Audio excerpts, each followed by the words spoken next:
یه پاییز زرد و زمستون سرد و یه زندون تنگ و یه زخم قشنگ و غم جمعه عصر و غریبی حسر و یه دنیا سؤال و تو سینم گذاشتی جهانی دروغ و یه دنیا غروب و یه درد عمیق و یه تیزی تیغ و یه قلب مریض و یه آه غلیظ و یه دنیا محال و تو سینم گذاشتی. رفیقم کجایی؟ دقیقاً کجایی؟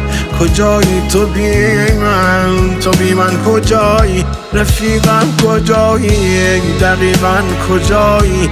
کجایی تو بی من؟ تو بی من کجایی؟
یه دنیا غریبم، کجایی عزیزم؟ بیا تا چشام تو چشمات بریزم. نگو دل بریدی خدایی نکرده، ببین خواب چشمات با چشمام چی کرده.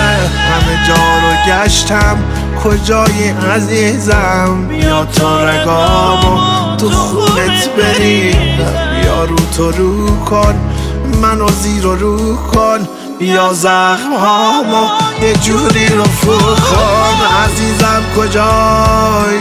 دقیقاً کجایی؟ کجایی تو بی من؟ تو بی من کجایی؟ عزیزم کجایی؟ دقیقاً کجایی؟ کجایی تو بی من؟ تو بی من کجایی؟